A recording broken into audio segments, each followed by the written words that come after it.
ఇక ఇండియా కూటమిలో మరోసారి విభేదాలు బయటపడ్డాయి. గత కొంతకాలంగా కాంగ్రెస్ ఆప్ మధ్య విభేదాలు కొనసాగుతున్న విషయం తెలిసిందే. దీంతో కూటమికి good bye చెప్తున్నట్లు Aam Aadmi party ప్రకటించింది. ఇవాళ ఢిల్లీలోని కాంగ్రెస్ చీఫ్ మల్లికార్జున ఖర్గే నివాసంలో జరగనున్న ఇండియా కూటమి ఎంపీల భేటీకి హాజరు కావద్దు అని ఆప్ అధిష్టానం నిర్ణయించింది. ఇక నుంచి తాము విపక్ష కూటమిలో భాగం కాదు అని ప్రకటించింది. ఈ విషయాన్ని ఆప్ ఎంపీ సంజయ్ సింగ్ కాంగ్రెస్ పెద్దలకు చెప్పారు. తమ ఎంపీలను ఆ మీటింగ్ కు పంపేది లేదు అంటూ కూడా స్పష్టం చేశారు. ప్రత్యేకంగా 2024 లోక్సభ ఎన్నికల కోసమే ఇండియా కూటమి ఏర్పడింది అని అన్నారు. ఈ కూటమి వల్లే విపక్ష పార్టీలకు 240 లోక్సభ సీట్లు వచ్చాయని, అది గొప్ప విజయమన్నారు. ఇక కూటమిని నడిపించడంలో కాంగ్రెస్ పార్టీ పాత్రను కూడా ప్రశ్నించారు వాళ్ళు.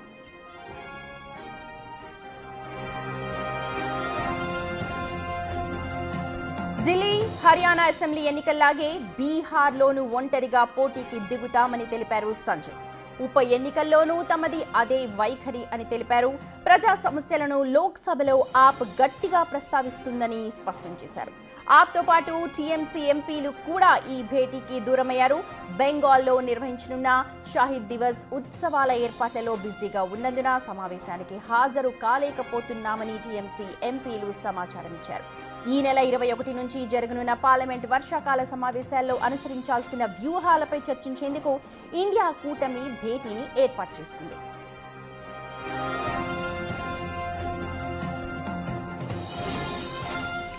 రైట్, మా ప్రతినిధి శివ ఉన్నారు అప్డేట్స్ అందించడానికి. శివ, కూటమి బీటలు వారుతున్నట్టే తెలుస్తోంది. ఇప్పటికే రకరకాల కారణాలతో మేము మీటింగ్ కి హాజరు కాలేము అన్నారు. కొంతమంది డైరెక్ట్ గానే మేము ఒంటరిగా పోటీకి దిగుతామని ఆప్ లాంటి వాళ్ళు చెప్తున్నారు. ఒకసారి ఓవరాల్ గా ఎలాంటి సిచ్యువేషన్ ఉంది? ఇక కూటమి ఇండియా కూటమి బద్దలైనట్టేనా?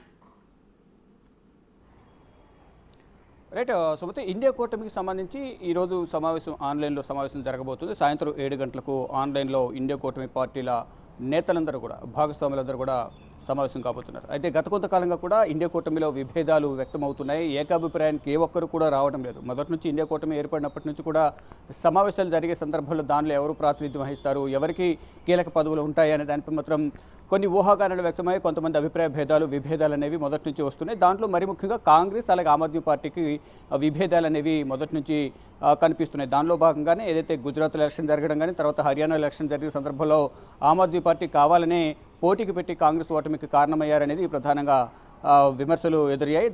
దానికి అర్థం చేపట్టే విధంగా కూడా, అంటే దానికి మొత్తం ఏదైతే హర్యానాలో ఎలక్షన్ జరిగిందో ఆ సమయంలో సర్వేలన్నీ కూడా కాంగ్రెస్కు అనుకూలంగా ఫలితాలు వస్తాయి, కాంగ్రెస్ విజయం సాధిస్తుందంటూ కూడా అక్కడ అందరూ కూడా భావించారు. కానీ అక్కడ సింగిల్గా ఆమ్ ఆద్మీ పార్టీ రావడంతో అక్కడ ప్రత్యర్థి పార్టీ బీజేపీ ఒక్కొక్క నియోజకవర్గంలో 500, 1000, 600 ఓట్ల మెజార్టీతో మాత్రమే వాళ్ళందరూ కూడా గెలిచారు. దానికి ప్రధాన కారణం ఓట్లు చీల్చిన ఆమ్ ఆద్మీ పార్టీయే. అక్కడ అధికారం కోల్పోవడానికి ప్రధాన కారణం, కాంగ్రెస్ అధికారం కోల్పోవడానికి ఆమ్ ఆద్మీ పార్టీ కారణం అనేది కూడా అందరూ భావించారు. దానిలో భాగంగా అక్కడికి వచ్చిన ఫలితాలు కూడా దానికి నిదర్శనంగా కూడా కనిపిస్తున్నాయి. అయితే ఇరువురి మధ్య కూడా ఇది రీసెంట్గా ఢిల్లీలో జరిగిన అసెంబ్లీ ఎన్నికలకు సంబంధించి కానీ, గతంలో గుజరాత్లో జరిగిన అసెంబ్లీ ఎన్నికలకు సంబంధించి కూడా అక్కడ ప్రధానంగా ఆమ్ ఆద్మీ పార్టీ కాంగ్రెస్ సంబంధించిన ఓట్లన్నీ కూడా చీల్చిన పరిస్థితి కనిపిస్తుంది. అయితే మొదటి నుంచి కూడా విభేదాలు అనేవి ఇతర పార్టీలు కూడా వ్యక్తపరుస్తూ ఉన్నాయి. ఒకవైపు తృణమూల్ కాంగ్రెస్ కూడా పలుమార్లు సమావేశానికి హాజరు కాకపోవడం, ఇప్పుడు కూడా ఆమ్ ఆద్మీ పార్టీతో పాటు తృణమూల్ కాంగ్రెస్ కూడా ఇండియా కూటమి నుంచి వైదొలగబోతున్నట్టు కూడా ప్రచారం జరిగింది. కానీ దానికి సంబంధించి తృణమూల్ కాంగ్రెస్ పార్టీ నేతలైతే దాన్ని ఖండించారు. కానీ ఆమ్ ఆద్మీ పార్టీ మాత్రం ఇండియా కూటమి నుంచి వైదొలుగుతున్నామంటూ కూడా నిన్న వారు ప్రకటించారు. ఇది కేవలం ఈ ఇండియా కూటమిలతో పొత్తు అనేది గతంలో ఏదైతే లోక్సభ ఎన్నికలు జరిగాయో లోక్సభ ఎన్నికలకు వరకు మాత్రమే ఇండియా కూటమితో పొత్తులో ఉన్నారు. ఇప్పుడు ఫర్దర్గా ఎవరెవరు కంటిన్యూ అవ్వాలా, కంటిన్యూ కాకూడదు అనేది ఎవరి ఇష్టం వారిది. మేమైతే ఇండియా కూటమిలో లేవు. బీహార్ ఎలక్షన్స్ కావచ్చు, లేకపోతే రేపు జరగబోయే 3 ఏళ్ల తర్వాత జరగబోయే సార్వత్రిక ఎన్నికలు కావచ్చు, వాటిలో కూడా ఒంటరిగా పోరాటం చేయాలని ఆప్ నిశ్చయించుకుంది. అలాగే అందరినీ ఒక తాటి మీదకి తీసుకొచ్చి ముందుకు వెళ్లడంలో కాంగ్రెస్ విఫలమైంది అన్న చర్చ జోరుగా వినిపిస్తోంది.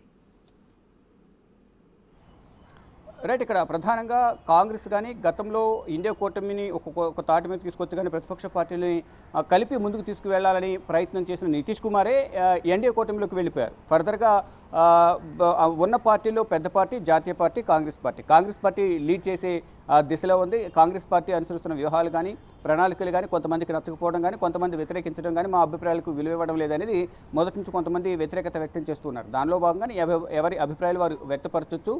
ఎవరికి కూడా ఇక్కడ ఫ్రీ హ్యాండ్ లేకుండా లేదు, అందరికీ కూడా స్వేచ్ఛ ఉంది అనేది ప్రధానంగా కాంగ్రెస్ చెప్తోంది. కానీ కొంతమందికి పార్టీల పరంగా అటు రీసెంట్గా ఏదైతే ఎలక్షన్లు జరిగే కాంగ్రెస్ ఆమ్ ఆద్మీ పార్టీ విడివిడిగా పోటీ చేయడం, అక్కడ కొంత ఇద్దరి మధ్య గ్యాప్ అనేది ఎక్కువగా వచ్చింది. దానిలో భాగంగానే ఈ ఇండియా కూటమి నుంచి మేము వైదొలుగుతున్నాము అనేది ప్రధానంగా ఆమ్ ఆద్మీ పార్టీ చెప్తా ఉంది. మిగిలిన అన్ని పార్టీలు కూడా ఈరోజు ఆన్లైన్లో జరగబోయే అంటే వర్చువల్గా ఒక సమావేశం జరగబోతుంది, ఇండియా కూటమి సమావేశం. దానికి అందరూ కూడా అటెండ్ అవుతున్నారు. కేవలం ఒక ఆమ్ ఆద్మీ పార్టీ మాత్రమే అటెండ్ కావడం లేదు.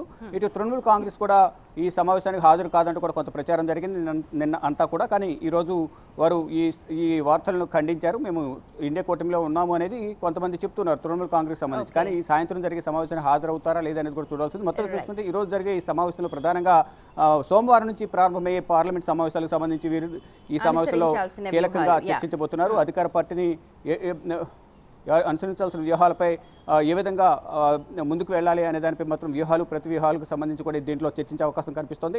ఇటు తృణమూల్ కాంగ్రెస్ కానీ ఇతర పార్టీలన్నీ కూడా ఈ సమావేశంలో పాల్గొనబోతున్నాయి. మొత్తంగా చూసుకుంటే ఈ నెల రోజుల పాటు జరిగే ఈ పార్లమెంట్ సమావేశాలకు సంబంధించి దీనిలో చర్చించబోతున్నారు. ఇటు పెహల్గాం సంబంధించి కానీ గత 2 సంవత్సరాలుగా మణిపూర్లో హింస కొనసాగుతుంది. అక్కడ దానికి సంబంధించి అక్కడికి ఇప్పటివరకు ప్రధాని వెళ్ళకపోవడం కానీ, ఇటీవల పెహల్గాం దాడి ఏదైతే ఉందో దానికి సంబంధించి ట్రంప్ ఏదైతే వ్యాఖ్యలు చేస్తున్నారో ఆ క్రెడిట్ అంటారు, అది యుద్ధం ఆపింది నేనంటూ కూడా ఏ విధంగా అయితే వ్యాఖ్యలు చేస్తున్నారో దానికి సంబంధించి ఇప్పటివరకు ఎక్కడ కూడా ఖండించిన దాఖలాలు కానీ దానికి సంబంధించి ఎక్కడ వివరణ ఇచ్చిన ప్రయత్నాలు కానీ అధికార పార్టీ చేయలేదు. దానికి సంబంధించి కూడా ప్రధానంగా లేవనెత్తే అవకాశం కనిపిస్తుంది. అధికార పార్టీ అధికార దుర్వినియోగానికి పాల్పడుతుంది, ప్రతిపక్ష పార్టీలు ఇబ్బంది గురి చేసి దర్యాప్తు సంస్థల చేత మొత్తానికి ఇండియా కూటమి మరి ఇవాళ జరగబోయే అంటే రేపటి నుంచి జరగబోయే పార్లమెంట్ సమావేశాలకు సంబంధించి వ్యూహాలను రచించడానికే ప్రధాన ఎజెండాగా మీట్ అవుతున్నారు. కానీ ఇండియా కూటమికే బీటలు వారే అవకాశాలు ఇక్కడ స్పష్టం.